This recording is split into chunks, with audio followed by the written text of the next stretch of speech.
My name is Heidi Walker, and I'm a casting director in Seattle, Washington. Okay, so I'll go to my first question here. Growing up, what did you want to be? Oh, growing up, what did I want to be? Oh, yes. Well, I'm still growing up, so I'm morphing as we speak. Um, I think I was always interested in, communication arts, in doing something in communication arts, and for a long time, I really wanted to be an oceanographer.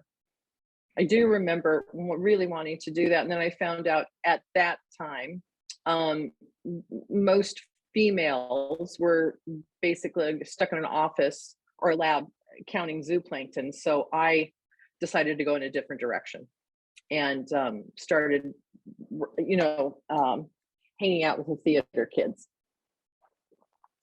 which was great fun. I found my tribe. hmm Well, it said in Seattle Weekly that you originally worked in Los Angeles for both Paramount and Warner Brothers, and then you moved to Washington in 1988, where you started working as a casting director. Why did you move, and how did you get started as a casting director here, and how is that shift for you? Wow, you did your homework. You could be with the FBI. Yes, I did. It's so funny because I'm putting together photo albums as we speak. I started out as a producer in LA on a talk show, a cable show, which was one of the first of its kind. And then I was a writer for the Disney Channel, and I did a lot of different things, and along the way, I was also acting. So a friend of mine who I had worked with on the talk show, we went on hiatus. The talk show went on hiatus, which means none of us had jobs anymore. We didn't come back. hmm The talk show was not picked up. But we were good for about 4 years. It was great. He went on to write for a show, a situation comedy called Growing Pains. And you're very young, my darling, but back in the 80s, it was a very, very popular show. And it was at Warner Brothers. And he had written a part for a nurse who was a little, shall we say, sadistic. It was a comedy, so you could only do so much with that. She was grumpy, and he felt that I would be very good for that role. So he asked me to go in and read for it. So I went in and read for the casting director at Warner Brothers and was completely unprepared.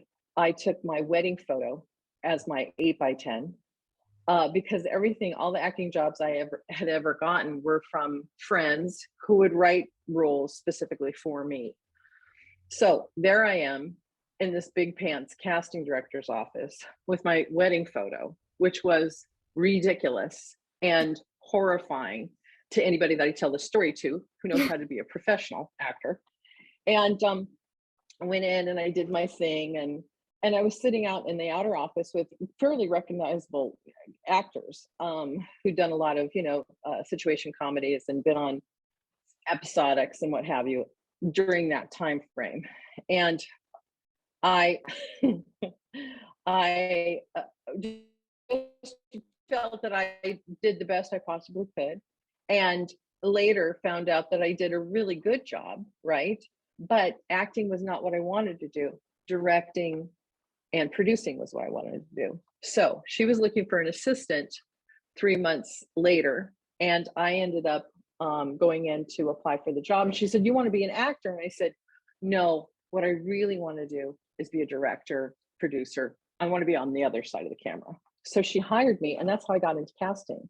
But I was a producer first, and that was great that I got to do that first and really cut my teeth that way, and then got in on the casting side and worked on I don't know, 3 or 4 or 5 different shows at Paramount and at Warner Brothers, and then moved up here, and I didn't even know that they had casting. I didn't know what the Pacific Northwest had to offer. I mean, I lived here when I was a teenager, moved to LA, and then came back. And at that time, I think I got involved with an indie movie, really low budget, fabulous fun, so fun.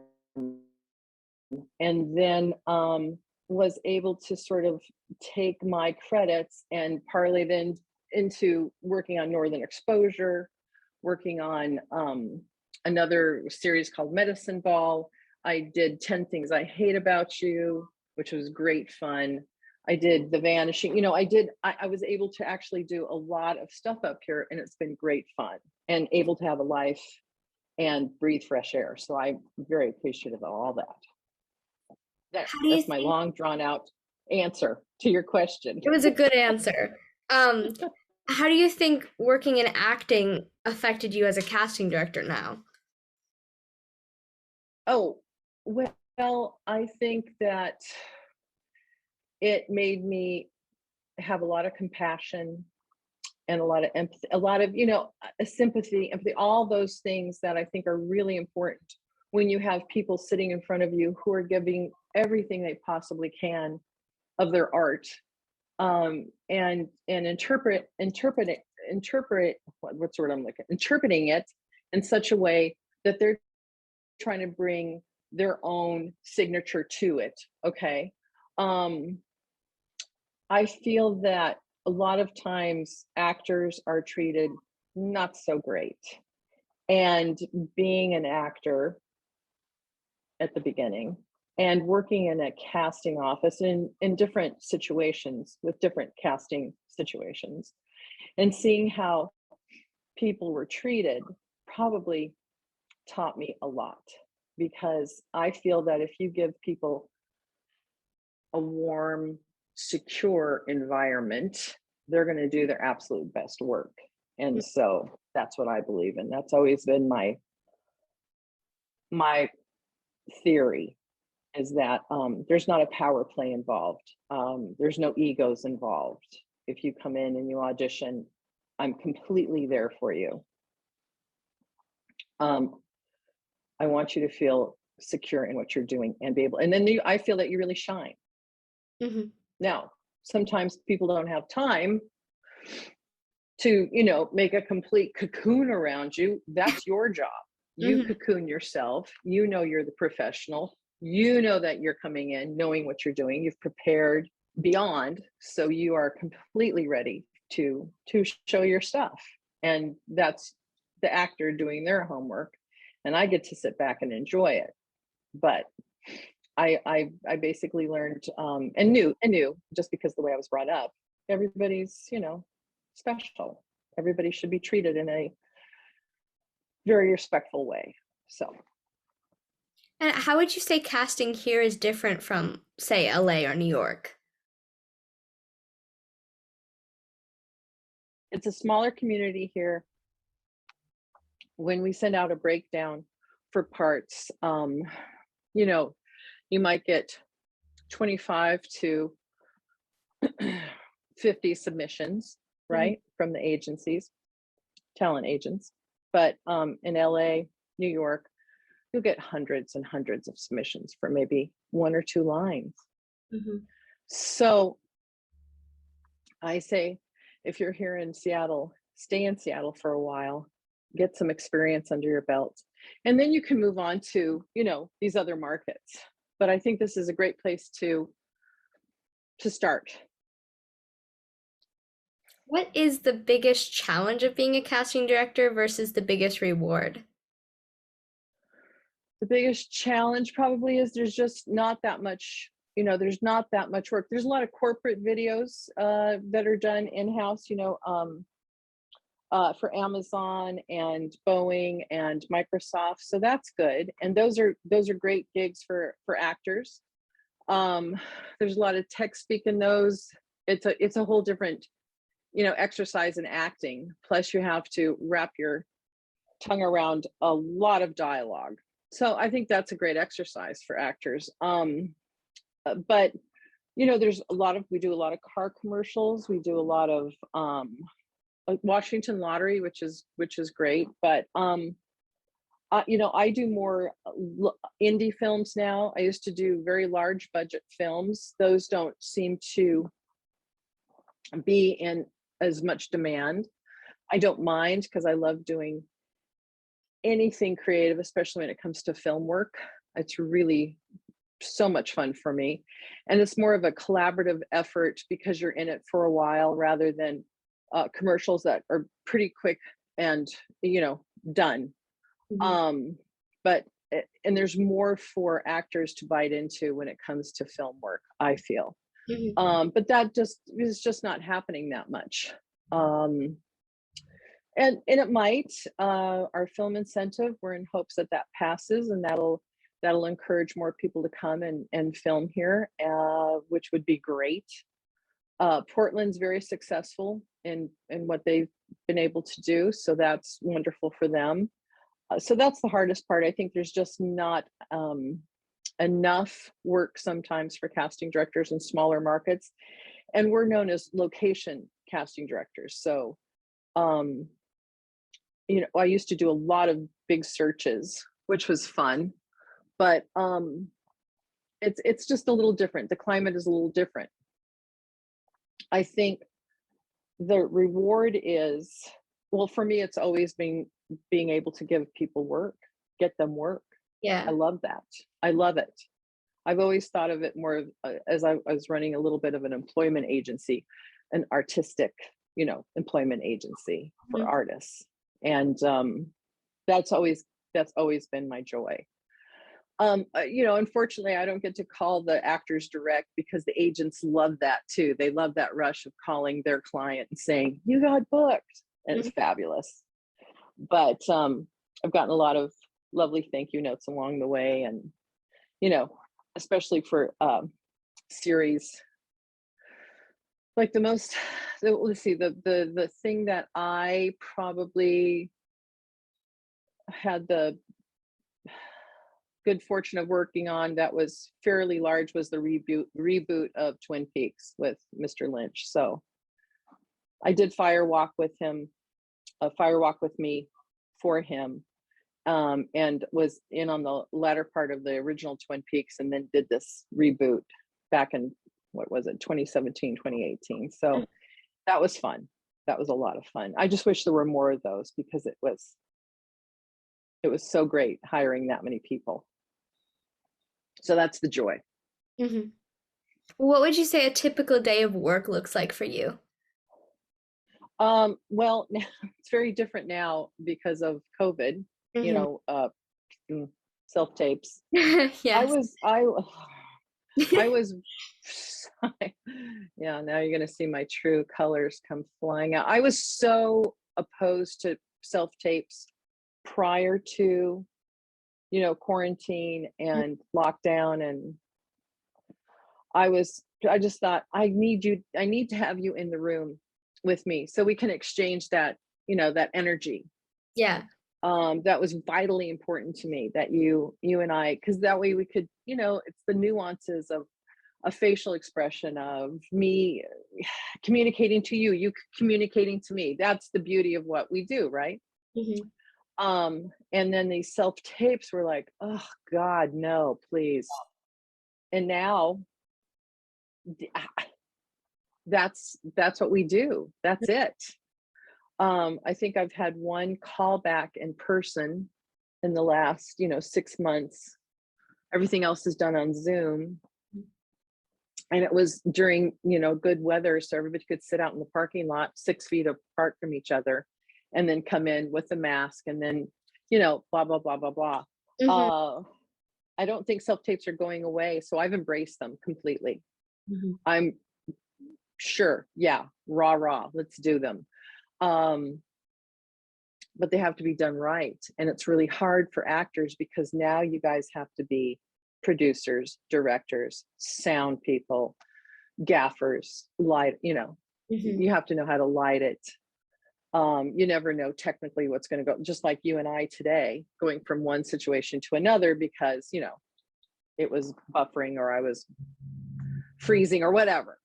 Um, Unfortunately, there's a lot more put on your shoulders as the actor Mhm. to produce these little commercials, these little films, these self tapes.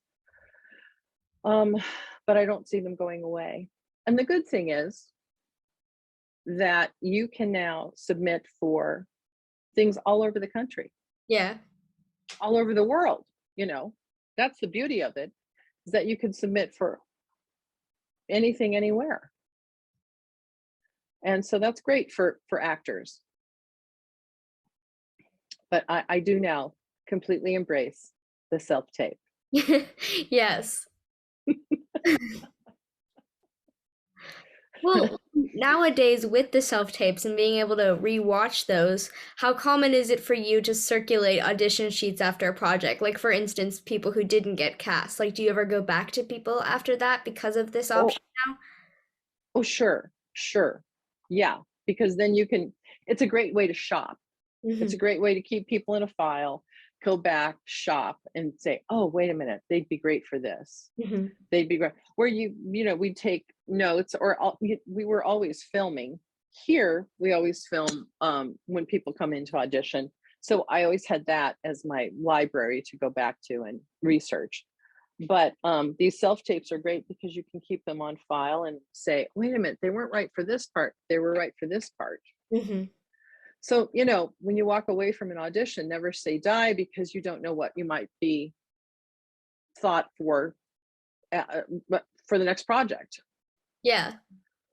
Um, it's the same thing as when I keep saying, when you come in, if by chance, you come in for a callback, which they're starting to do more in person. Hmm. Um, and somebody says, "You know what? Why don't you take a look at this role?" Usually what will happen is, in the outer office, there'll be a box with all of the sides from the script, okay, all the character sides. And they'll say, "Why don't you take a look at this?" And sometimes the actors are like, "Oh God, why are they making me do this?" Well, they're making you do that because they're shopping. Hmm. And I say, yay for you, because that means the more you get to read, the more they're going to shop and go, "No, you know what? This is a better fit. I like this on you." Hmm. So be happy when that happens. Don't get nervous and shut down. Be excited and think, "Okay, now we're going to play. This is exciting. I love this." Yeah, Hmm. that's a positive thing.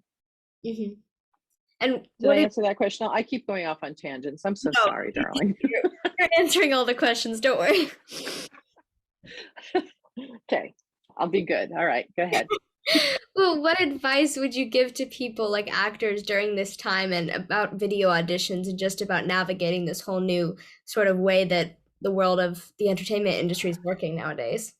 Yeah, I mean, we're in it for what? We're going into our third year, right? So, Yes. I do a lot of coaching and I do a lot of teaching, for this very thing you're talking about. Um, it's great if you're able to do self tapes, at least, I would say, 3 times a week. You know, E- Even if you're not getting anything from an agent, or you're not getting anything from a school or a class or a workshop, but you yourself, stay disciplined and do these self tapes 3 to 4 times a week. The turnaround here is a little bit more forgiving, as Mm. far as maybe 2 to 3 days. Yeah, Yeah. when something goes out from your agent with a breakdown, uh, I would say in New York or LA or Georgia or New Mexico, they may want it later on that afternoon. Hmm. So you should have a camera ready studio with good lighting, a good backdrop, and a good, way to record. So it looks like you, it sounds like you. People don't have to strain to see you or hear Yeah. you. And because you're constantly practicing, you'll be ready. And you have a dedicated space in your environment where you can go and set up and you can be on the ready. Also, you're doing cold readings all the time when you do that. Hmm. This is something I say to all my classes and people I coach. Put a post-it on the wall. Yeah. Step back 6 to 8 feet from that post-it, is as if it's the camera lens. Okay. The post-it is the camera lens. And read to that magazine articles. The Peterman catalog used to be great, because it had little vignettes in it that were almost like little monologues, but something that, I don't know if other catalogs have that kind of thing. Practice reading to that post-it 15 minutes a day. You're doing a cold reading. You're lifting the black from the white of the page, the type, and you're interpreting it and putting it into the lens. Yeah. This is a wonderful exercise. But just today, I asked my class, how many of you are doing that 15 minutes a day? And you know what? They couldn't even lie to me. I Mhm. said, you're actors, improvise, lie to me, make me feel better about this. They couldn't even do that. Just lie, just say you're doing it. But I think it's a great exercise. Mhm. What it similar to like kind of going in and doing so many auditions, what encouragement do you have for actors knowing that they're constantly going to be going through rejection in this industry? Well, just what you said, darling, is that you'll be going through a lot of rejection, but that doesn't mean you weren't good. Mhm. That means maybe you didn't look, great with this bottle of water, right? Mhm. My face needs to look good with this product. I need to connect with this product. I need to sell this product. Okay. But if my face isn't what they had envisioned, Mhm. that no matter how good I am, I'm not going to sell this product for that ad agency or Mhm. producer or director. That doesn't mean I wasn't good. Doesn't mean I don't know what I'm doing. It's just for that I'm not right for it. Mhm. Okay. Let's say that you go in and you kill it as far as um, um, a relationship scene, whether that be, you know, a lover or a best friend, and you just feel like the exchange was on point. It was beautiful. You just sold it. Mhm. It might be because you don't match in whoever creatively is making the decisions what their vision was. Mhm. Doesn't necessarily mean you're not good. Yeah. Okay. It sometimes has nothing to do with that. So keep that in mind always. Always keep that in mind. And then other times I've had plenty of people where, oh, I didn't get, I went in for the callback.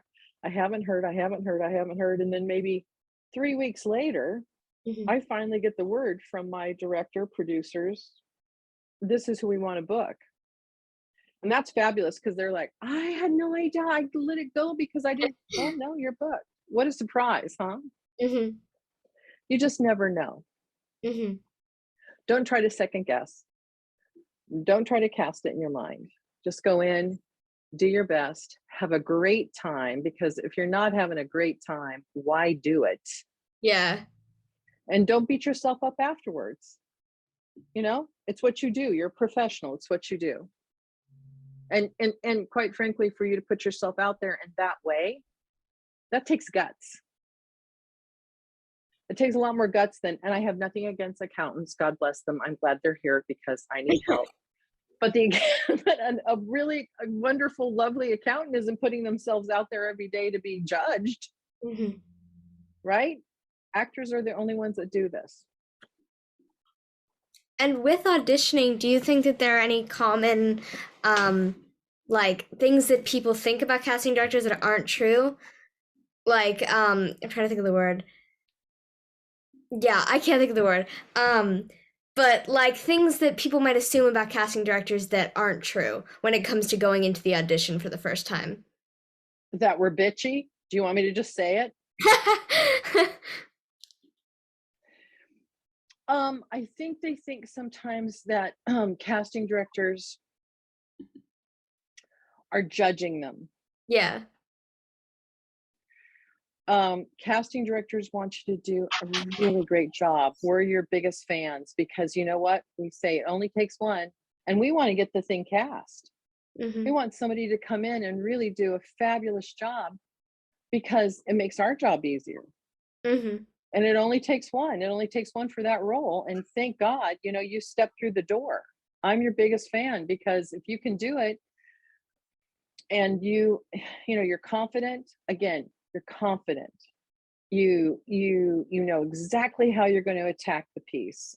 You made strong choices. And I know we use this word strong choices a Yeah. lot.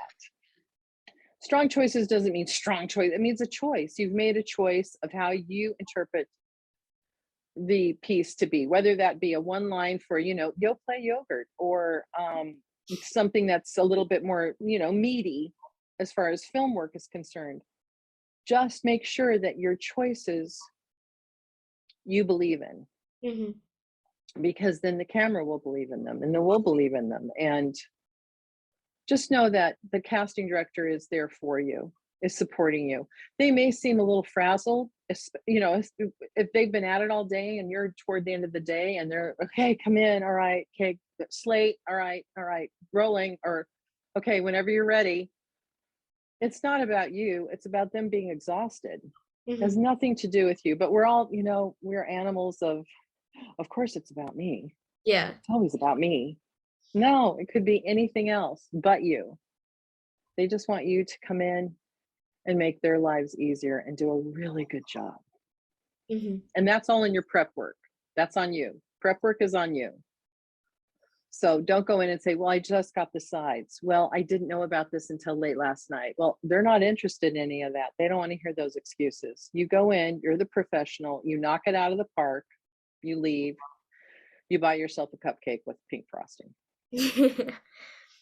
And well, you talked a lot about making actors feel comfortable so that they can really perform to the best of their ability. How would you describe yourself personally as a casting director? I I do everything I can to make you feel comfortable. I will be self-effacing. I will, you know, I used to do dumb stuff like leave the lens cap on the camera. I'm like, okay, we're rolling. They'd be like, but the lens, it's not. Oh gosh, darn. Thanks for remind. I would do stupid stuff so we could laugh, and then I would see your whole physical being sort of take a breath, right? It takes a couple of seconds to do that. Is it professional? I don't know. Do I care? Not really. Um, it's just my thing. It's far more important that you feel, like you're okay, that you're in a, like I keep saying, you're in a creative, safe environment, and now you can really strut your stuff. That's the most important thing. Um, when I have people come in and they're not prepared, that will make me go, thank you very much. Bye Yeah. bye. But that's again, that's on them. That's on their lack of preparation. Um, I have people come in and they want to know more about the background. If I have time, I will share. Hmm. I do have a reputation of spending a little too much time with people. Hmm. I'm in Seattle. That's okay. Hmm. Um, if I have to, I can move it along, and I can be much more, okay, thanks very much. Okay, have a good day. Hmm. But my thing is that you get the best out of people, like I said, when they feel like they have their time. The, the thing that I find is that actors will come in and they'll rush their time, Yeah. and they'll be apologetic from the top. They're constantly asking for forgiveness or apologizing. For what? Don't do that. It's your time in the room. Take advantage of it. Use it to its fullest. There's a reason why you got asked to come in. Somebody Hmm. saw your 8x10. Somebody saw your resume. Somebody saw something that you did in a play. Somebody saw something that they liked and they thought, oh, I want to see these. I want to see this person. I want to see what they can do. So come in and show off. Well, do you yourself have a preference when looking for new people, like discovering new talent or going with the tried and true? Do you have a preference? Oh, I like to see new faces. Yeah, definitely. Yeah, it's exciting. It's exciting to see new people. Because you never know. And I've never been one of those that, I could make up my mind within 3 seconds whether or not they had talent. I've Yeah. never been that person. I just can't. There's some horrible auditioners that Hmm. are really good actors, but they can't audition worth crap. Hmm. I almost said a more naughty word, but I cleaned it up. Um, They, I mean, I think I can say this. I don't know who's gonna see. I don't know who's gonna see this, but Joel McHale used to live here in Seattle, and Hmm. he would come in, and there was a couple of times he just made me fall on the floor laughing. So, and he was laughing, I was laughing, we were laughing because he was so off base and so not what he was supposed to be doing for his audition. But something, he is extremely charming and very lovely. And so you knew something great was going to happen for him, and it did. He's had a lot of opportunities on many different series and what have you. But he was not such a great auditioner. But he Uh-huh. was he was a kick to have in to audition. um and look what happened. He did okay. He did all right. Well, how would you suggest that somebody gets on a casting director's radar? Like, how does that work, especially in a smaller place like Seattle? You can definitely send in your photo and resume. You can and I really don't think people use hard copies that much anymore. Everything's done email. um you can let them know that you're new in town, that you've just signed with an agent. um you can reach out in those ways. Hmm. If you're in a show, you can definitely invite them to the show to say, I'm doing this at Taproot, or I'm doing this at ACT, or I mean, you can let people know what you're up to, and then they can decide whether or not they want to go. It's great if it's online, if it's streaming, right? Hmm. um Make sure that they know when that's available to them, because I don't know how many people are actually going back to live theater quite yet. Yeah. I know some are, but it depends on what people's comfort zone is. So you can, yeah, just let them know, give them the info, and then it's up to them to follow through. And then sometimes it has to do with, there's just nothing going on. I mean, December and January and February are slower months anyway. Yeah. So yeah, but make sure you know the casting directors in town and send your information to them. Well, when casting people from theater, is it hard for you to get a sense of who they are watching them perform live rather than on the screen, or is it kind of similar for you? I am a firm believer in knowing, having roots in theater, Hmm. because I think that's vitally important. That's like the scaffolding for the acting, um, that you'll do on down the road, and the different theories of, Uta Hagen, Adler, Stella Adler, Stanislavski, all those people that you know laid the groundwork. I Yeah. think that's where you get that in theater, right? Um, there are some people who have never taken a theater class or an acting class, and they're just organically really good. Yeah. I think Jennifer Lawrence is one of those people who said, she never took anything, right? She just sort of, there she was. I think she's one, if I remember her story. Um, but I feel that that's really the skeleton that you build on. Um, and I feel that actors who do a lot of theater Mhm. work, um, you can, they're pliable. They're very pliable. So if you say, okay, let's see if we can just hone that in. Let's just bring that, make that more intimate. Let's just, for the lens, So say this is a medium close up, all right? So they're not, they know how to adjust, make that adjustment, so they're not playing to the, you know, 90th row. They're they're now realizing it's more internal, it's more intimate. Yeah. And a good actor is a good actor is a good actor. They know how to make those adjustments, Mhm. because sometimes Seattle gets a reputation, well, it's a theater town. Well, yeah, it's a theater town with people who really are smart and know what they're doing, Mhm. you know. um I love our actors here, so I get a little bit protective of them. Mhm. um so yeah, if I see somebody on stage, I know they can make that adjustment. Hmm. Well, what makes you remember an actor when you watch them or when you see them come in for an audition? What makes you remember them when you're going back later and thinking about what you want to do? If they bring more of themselves to the piece and their physicality allows them to just be one with it, that's what I remember. If they're not fighting it physically, a lot of times people will come in and they haven't completely put on that coat, they're not wearing the clothes of that character. They're fighting against it. Because I find that when somebody really understands what they want to convey and they've made the choices that they want to make, they sort of, the room just goes away and I can see what they're seeing.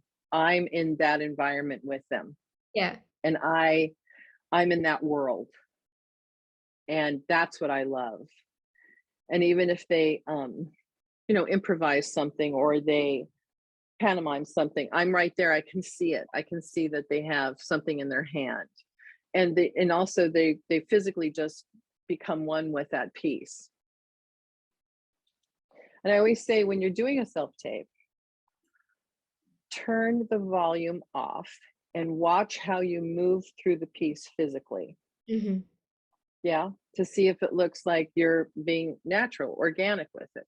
Okay, you're not fighting against it. Yeah. And then turn the volume back up and turn away from it, and just listen to yourself and see how you sound. Do you sound authentic? Do you sound conversational? Do you sound like a spokesperson? Do you sound like the piece should sound? Yeah. Sound, just a strange word all of a sudden. Am I having a stroke? No, I'm not. um do I smell toast? No, I don't. So I think those are good things to do, just to see how you move through the piece with the piece. Do you sound okay or robotic? You Hmm. know, does it sound like something you would say as yourself? Does that make sense? Yes, it does. Oh, thank God. Thank God. Because I'm constantly saying, does that make sense? Am I making that? And that's the other thing, is that if you're given some direction and you don't understand what the direction was, you Mhm. have every right to say, could you could you clarify? Or you do what a good therapist does. You say, all right, if I'm understanding you correctly, what you just said was this, this, and this.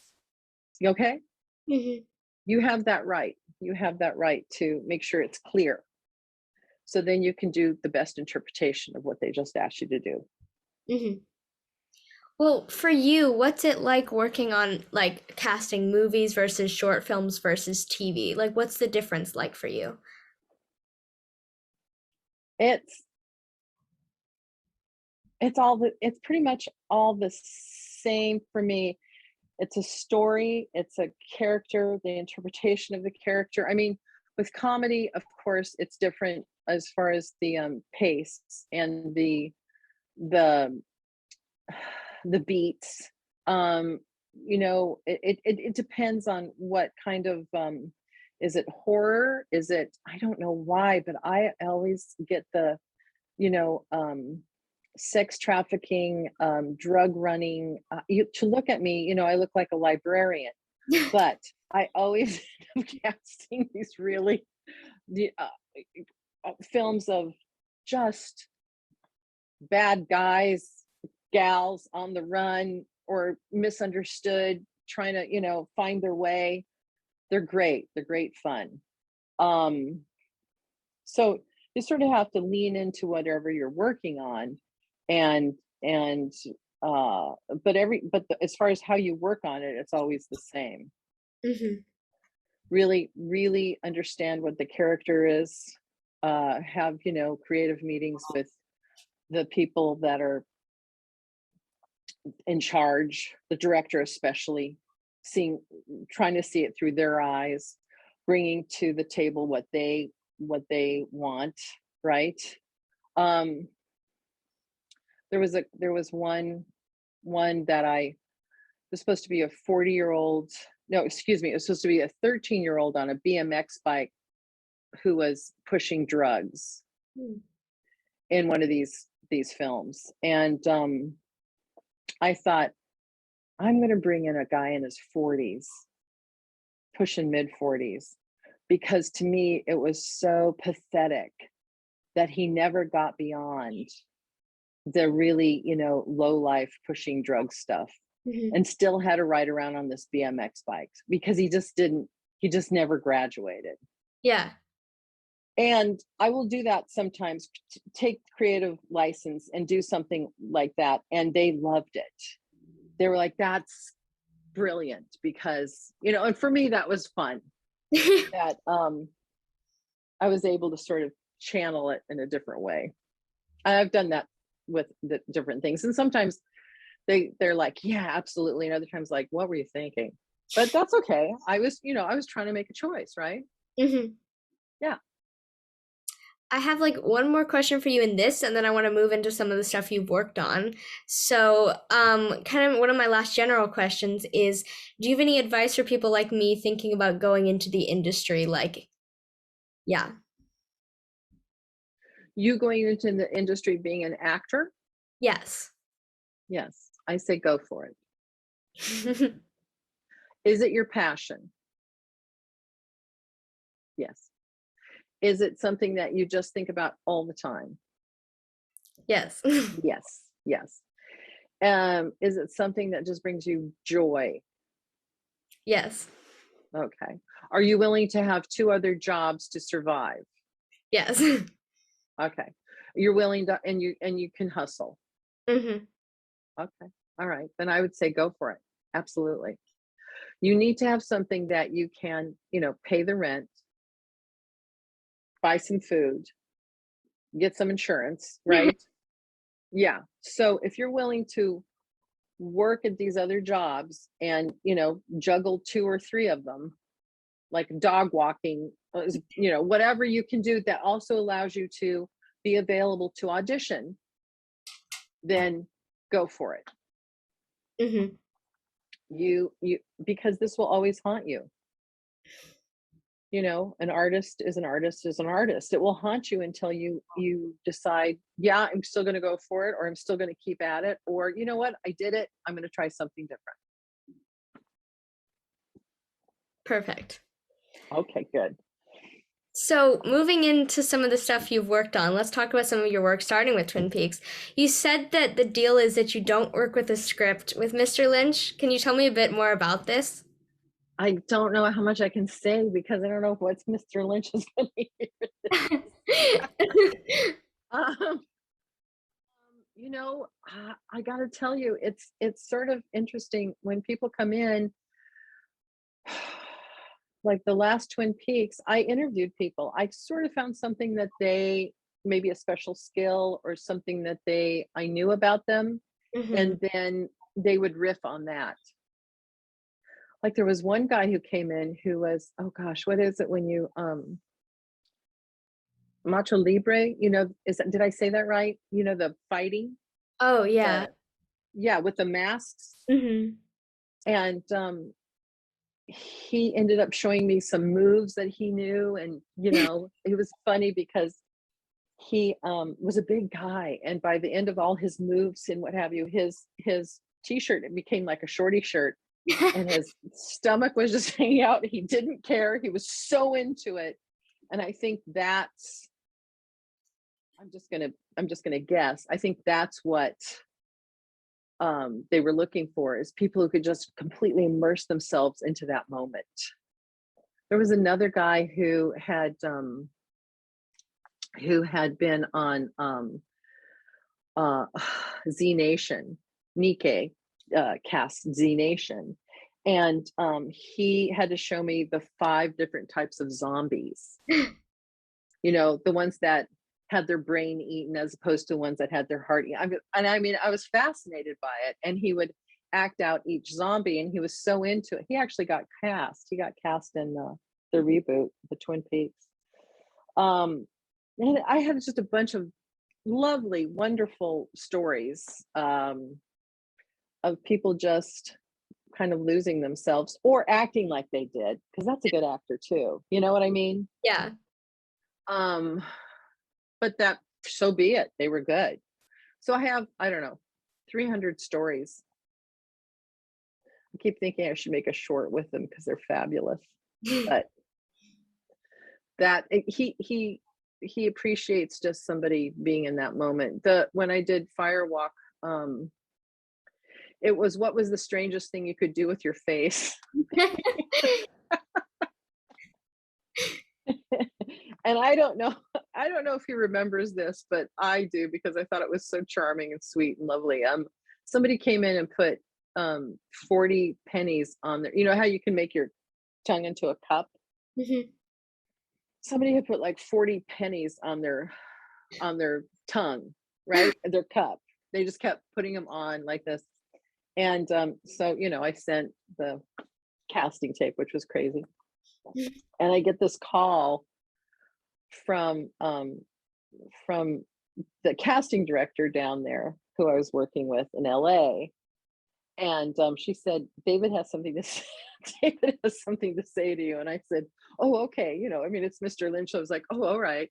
And he said, yeah, Heidi, I just want you to know I can hold 41 pennies on my tongue. I thought that was so great. It might not have been 40, maybe it was 25 or 26, but it was a great moment. Well, what was it like coming back to Twin Peaks after originally working on it? Oh, it was a surprise. It was definitely a surprise. To me, I just you think these things aren't they're you had a great time and they go away, but Yeah. so it was really fun. It was fun to track down some of the cast members from the original one because people move on to other situations Mhm. and some people were still acting and some people weren't. So it was fun to have them be excited about being involved in it again. Mhm. Most definitely. um I got in trouble, and this is like, don't do what I do, but do as I say. Because they had a hard time finding my contact number. So I have since then tried to be better about not staying so under the radar. Mhm. Um, so make sure that you keep your resumes updated and that you're on casting networks or casting frontier. You got to be good about that. Mhm. There you go.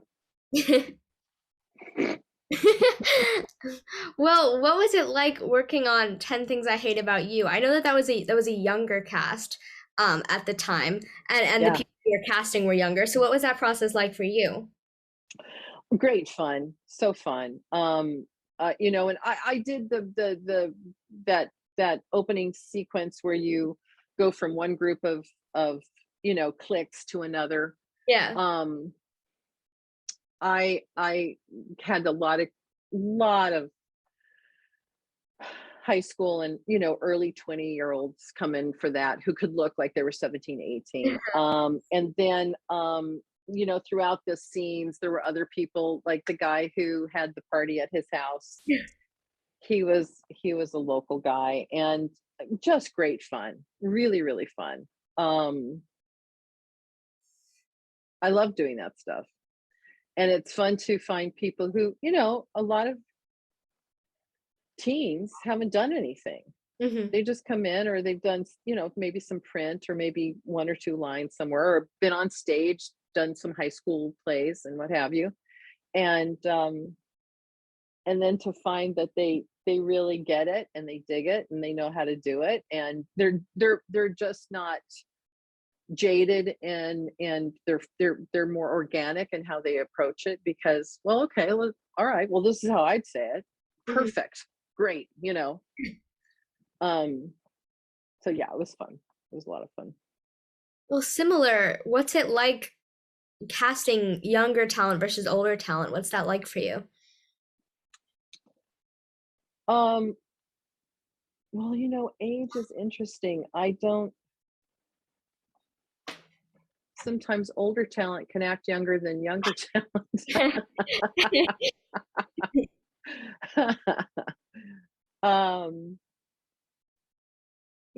I think patience, maybe you have to have a little bit more patience with with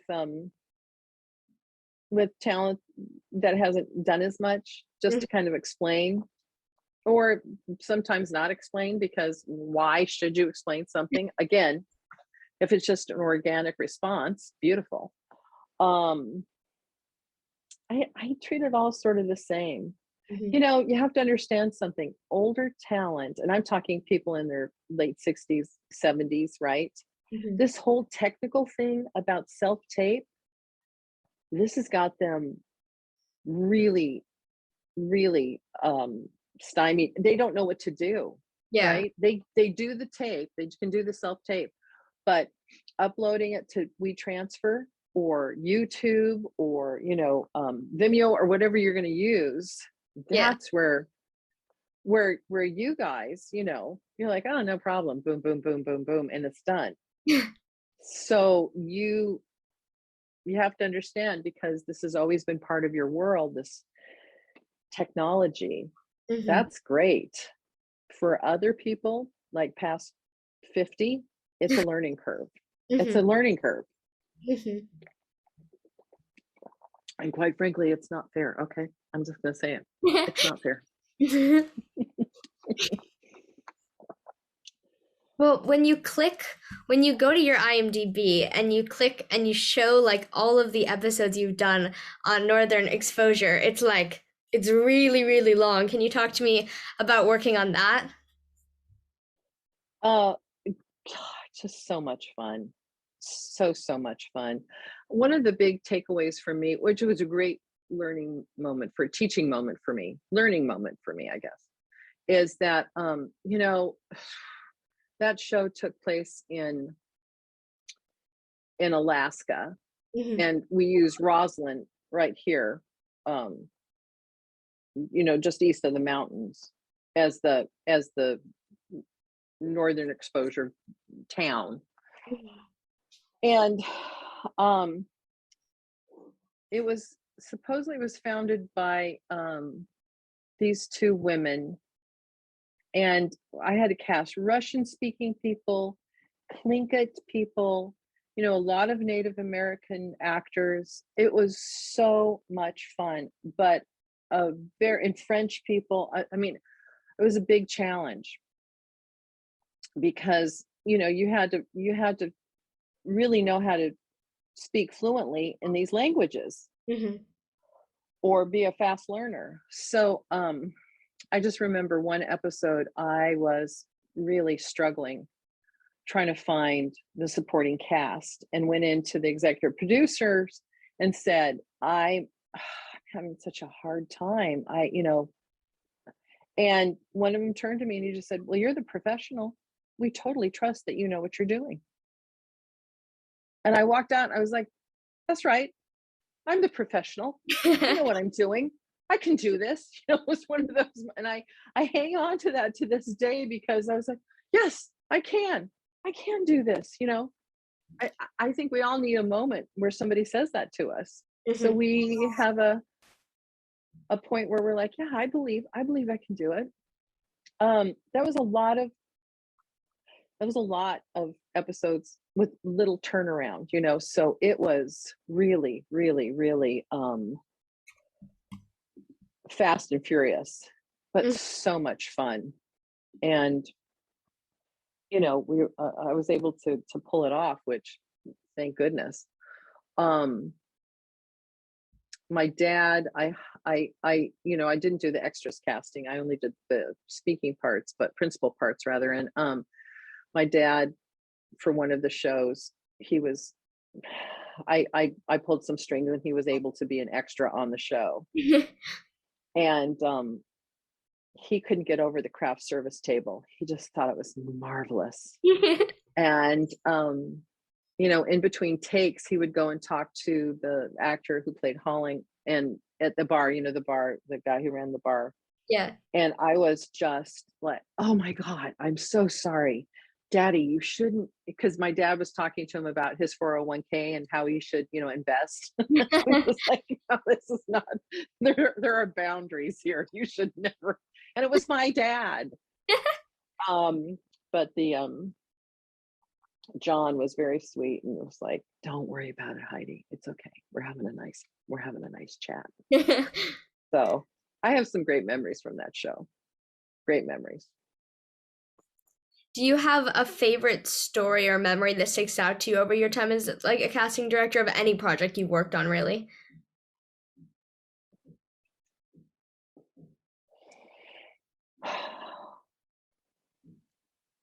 I do. Of course, I can't think of any of them right now. I wouldn't let Stephen King come to my office when I did Rose Red because he freaked me out. um I've just done so many dumb things along the way where I was like, oh God, why did I do this? When we were doing The Fugitive, Jodie Rothfield and I did The Fugitive together, and Tim Daly, you don't probably even know who he is, my darling, but I had a huge crush on him. So I couldn't go to the production meetings because if he was in the production meeting, I couldn't speak.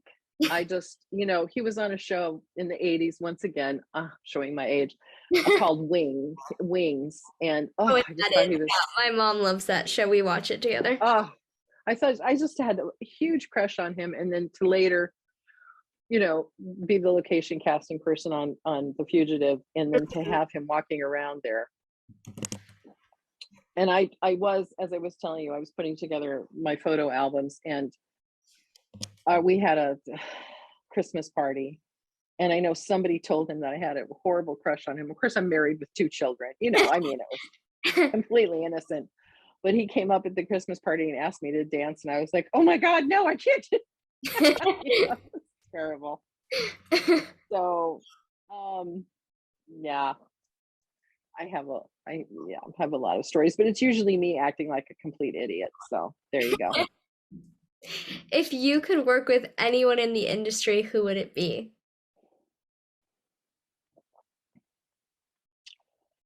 If I could work with anybody in the industry, who would it be?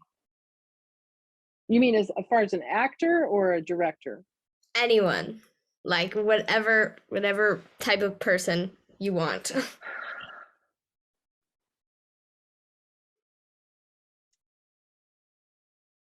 That is a good question. Hmm.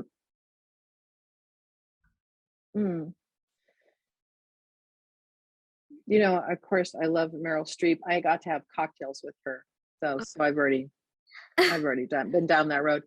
Oh, who am I crazy about right now? I don't know. I can't answer that. There are so many.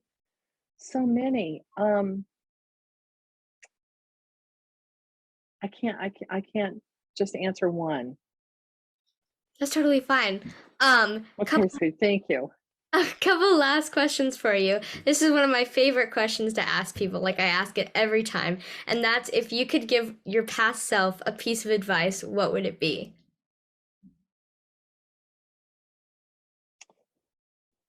That's really good. To be fearless, to just be fearless, you know, that's the thing. And that's what I try to tell my 2 girls. Just, you've got to be fearless, and actors in my classes. So you don't miss out. My youngest says to me, "How is it that you're so sure of yourself and so, strong?" And I said, "Well, this is I'm still in the process, right? Mhm. Of arriving. But early on, yeah, be fearless. Absolutely. Because that helps you in so many ways, to not second guess, to not worry about what somebody thinks, to not, I mean, that would be what I would say to my younger self. That's great advice. Kind of a last question here. What do you have coming up? Is there anything that you can tell us that you're working on currently? I have nothing on the books right now, my darling. I have a showcase that I'm doing for my Seattle Film Institute.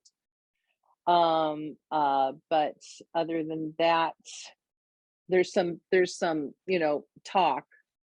There's always talk, by the way. Be ready. There's always talk. There's always somebody writing a script. There's always somebody editing a script. There's always somebody producing something. There's always, but until it actually comes to fruition, Hmm. there's always talk, talk, talk, talk, talk. Um, so try to be careful not to listen too much of the chatter. Yeah. Hmm.